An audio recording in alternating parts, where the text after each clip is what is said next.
Hey there, guys. My name is I don't know what my name is. Guys, have you ever played a game so grueling, so unforgiving that you go full zombie? I mean, I really didn't expect this to happen while playing a game called Skybolt Zack, but it did.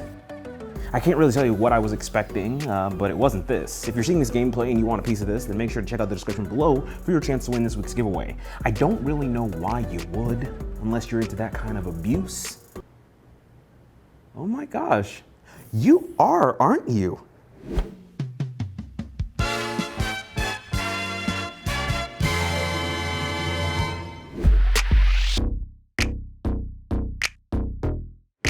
Just a word of warning, I'm about to gush a little. That's what she said. Look, indie games are a treasure trove sometimes, and anytime an indie game isn't pixelated, you have my attention. Cell shading might just be my favorite indie graphical style. If you look at this game, you can see a lot of similarities to Beautiful Joe in that regard, which is one of my favorite franchises of all time. I mean, he's even proportioned like Joe, which is pretty slick. There are a few things to note about this game's style. For some reason, you get to choose the thickness of the character's outlines. Don't really know why, but it's an option. The gameplay has you pressing different buttons to attack the enemies associated with that button, kind of like a rhythm game. The cool thing is that you can assign a color to each button, and that will change the color of the enemies you attack. If you want more or less distinction between each enemy type, then you've got it. Or if you have issues perceiving color, then once again, you've got it. This, along with customizable controls, makes this one of the most accessible, yet not accessible games I've ever seen. The game, while with a proper length, is a little disappointing in the variety department. While each level looks and feels unique enough, you quickly get the sense that there isn't that many different types of enemies in this title. I'm not saying that every level needs new enemy types, but there are definitely scene changes here, and I would have liked to have seen some enemy rotation happen, you know? But it didn't. Oh well. The game's animations are really nice though. The game looks very fluid, and I think the game's effects suit it very well. Overall, the game looks really clean. The main character is nicely animated, and the game offers a lot that's really nice to look at. It just suffers from a lack of enemy variety. Still pretty nice though.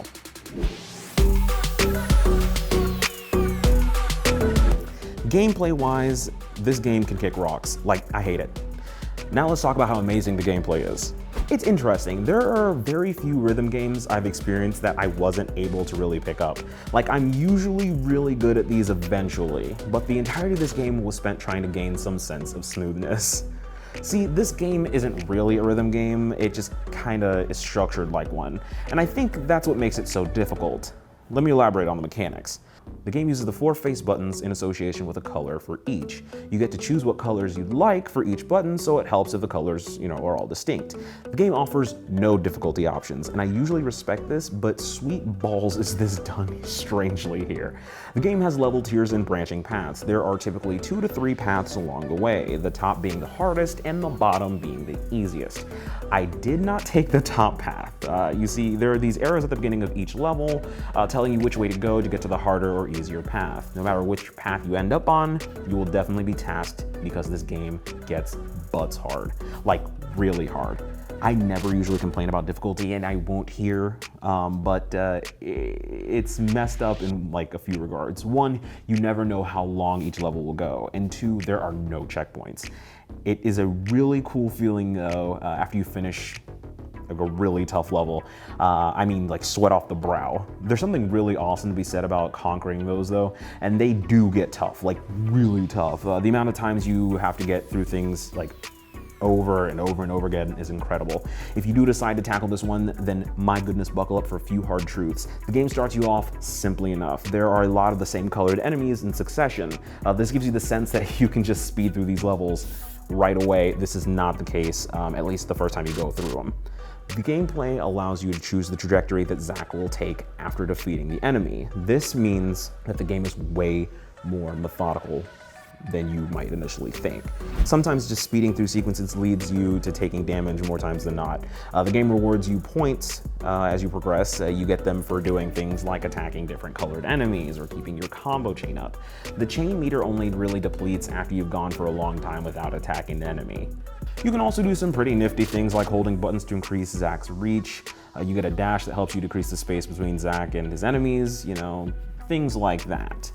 The only thing that I think would have made this better is if there was some sort of upgrade system. It didn't have to be super deep, things like upgrading how slowly your chain meter depletes, or even some sort of heart piece system that lets you permanently increase your health. I mean, that would have been amazing. And for all I know, both of these might exist. I don't know, I only did the bottom tier levels. Like I said, the game kicked my ass. Now, a little bit about difficulty.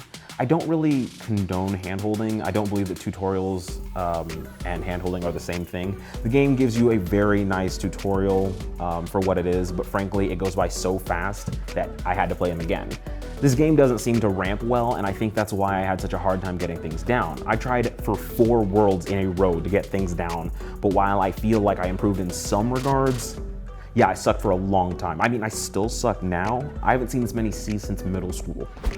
What I know though is that this title is one of repetition. The more you play these levels, the more you recognize the patterns and paths through each stage. This way, you can complete them faster and faster. The first time though is always going to be a rough time. I think it's really cool that the game caters to speedrunners so much. The great thing is that the enemies' colors are, set each time you go through a level, so you'll be able to rely on your memory to get through certain parts faster and faster. This also means that this game has incredible replay value. So if you're looking for a game with solid difficulty that rewards speed and exploration, then this is definitely one you should put on your radar. Okay, let's move on to story. Hey, so this game story is actually pretty neat in its simplicity. Basically, it's some sort of dystopian world and your character, Zack, was taken and experimented on. After the experimenting, he was discarded and now he's on his way back to kick ass and take names. That's about it. The publishers have made it very clear that a story behind the game wasn't the point of the whole thing, but I can't help but feel like this would have been like a really cool story had they fleshed it out. The setting just needs explanation. No one likes being thrown into a dystopian world without explanation. How did the villains take over? What do they want? Did they experiment on other people? Why are they experimenting in the first place? Can I have super cool gauntlets? All these questions don't get answered in any meaningful way. I get not wanting to have a story to bloat a title, but why this story? I just want answers. I don't think that's so wrong. The game is brilliant in a few ways. It doesn't candy coat after the first world. The gameplay is very fluid and responsive, and it leads to a very enjoyable experience that I'd even want to watch other people play, as long as they're good at it. The more you play the game, the better the routes you find, and you're rewarded with new levels and difficulties. And if you're not used to a certain level of challenge, which I totally understand, this game may turn you off, but I can't help but feel like if you take the time to really give this game a chance, you'll find some sort of catharsis after beating each level. I can't tell you how great this game felt at its peaks, and even the lack of enemy variety wasn't enough to kill how this game made me feel. I'll definitely be redoing levels for quite some time to see how much faster I can make it through and the like, but if I'm being honest, even the lowest levels are really tough. So today I'm giving Skybolt Zack an A, and that's a solid A. Fun is fun at the end of the day. It's really interesting just how nice the game looks and how clean the gameplay feels when you're really getting a groove on after dying a million times to one level. Trust me, I know. Well, that's all for today. Thank you so much for watching. Sometimes reviews get switched around a lot. I got the key for this game right after I finished playing another game that I intended to write a review for. This one was just way more interesting, and I think it deserved my time a little bit more. Please let me know if you're into games with this level of difficulty though. If not, what turns you off about difficult games? I don't know. Do you find that accessibility is greater for building a broader audience? I don't know. I don't know how to market things. You probably don't either, but you know what? Your opinion matters, unless it doesn't. And as always, stay perfect.